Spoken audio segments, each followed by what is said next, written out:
এক নক্ষত্রের বিদায়। মঙ্গলবার ৩০ ডিসেম্বর সকাল ৬টা। সূর্যের আলো ফোটার আগেই দেশের আকাশটা যেন অস্বাভাবিকভাবে ভারী হয়ে ওঠে। ঘন কুয়াশা আর হিম বাতাসেও এক ধরনের স্তব্ধতা, অজানা শূন্যতার হাহাকারে ছিল ভরা। ঠিক সেই সময়ে পৃথিবীকে বিদায় জানালেন বাংলাদেশের প্রথম নারী প্রধানমন্ত্রী বেগম খালেদা জিয়া। মুহূর্তেই শোকে স্তব্ধ হয়ে পড়ে পুরো দেশ।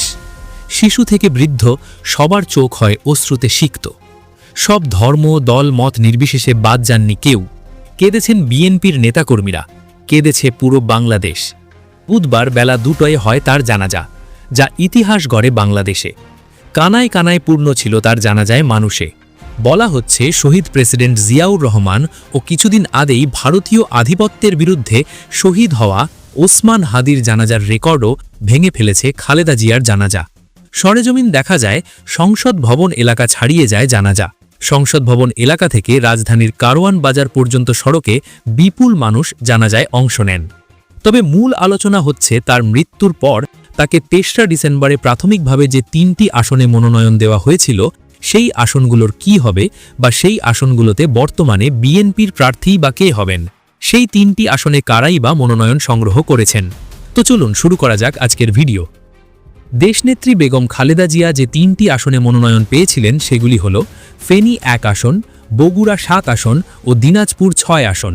এই ৩টি আসন তার জীবনের সঙ্গে ওতপ্রোতভাবে জড়িয়ে আছে। ৩টি আসনেই তার জীবনের কোনো না কোনোভাবে অঙ্গাঅঙ্গিভাবে জড়িত। কোথাও তার বাবার বাড়ি, কোথাও বা স্বামীর বাড়ি, কোথাও তার জন্মস্থান। ইতিহাসে বেগম খালেদা জিয়া কখনোই কোনো নির্বাচনে হারেননি।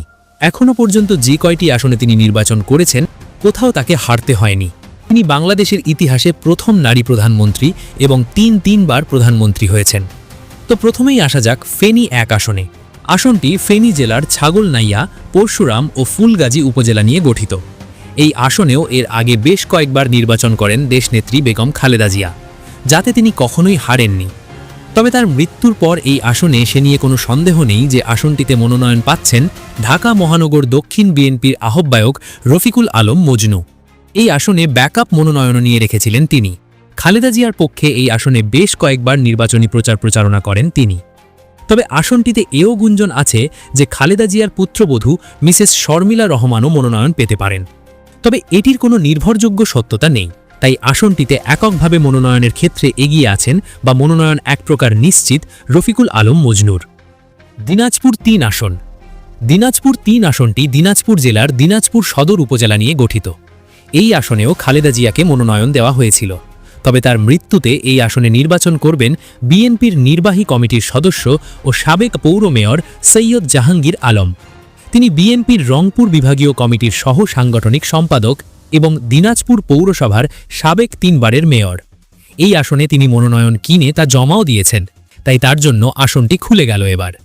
এবং আরেকটি আসন হচ্ছে বগুড়া ৭ আসন। বগুড়া ৭ আসনটি গাবলুতি উপজেলা নিয়ে গঠিত। এই আসনে বিকল্প প্রার্থী হিসেবে মনোনয়ন নিয়েছেন গাবলুতি উপজেলা বিএনপির সভাপতি ও সাবেক উপজেলা চেয়ারম্যান মোরশেদ মিল্টন। গতকাল তিনি মনোনয়ন জমা দিয়েছেন। দলের চেয়ারপারসনের উপদেষ্টা ও সাবেক সংসদ সদস্য হেলালুজ্জামান তালুকদার সহ উপজেলা নির্বাহী কর্মকর্তা ও সহকারী রিটার্নিং কর্মকর্তার কাছে এই মনোনয়ন দাখিল করেন মোরশেদ মিল্টন। মনোনয়ন তোলার পর মোরশেদ মিল্টন বলেছিলেন, দলের হাইকমান্ডের সিদ্ধান্তেই চেয়ারপারসনের আসনে আমার পক্ষে আরও একটি মনোনয়ন সংগ্রহ করা হয়েছে, তাই অবশেষে তার জন্য আসনটি ফাঁকা হয়ে গেল। প্রয়াত দেশনেত্রী বেগম খালেদা জিয়ার বগুড়া ৭ আসনে তিনি নির্বাচন করছেন।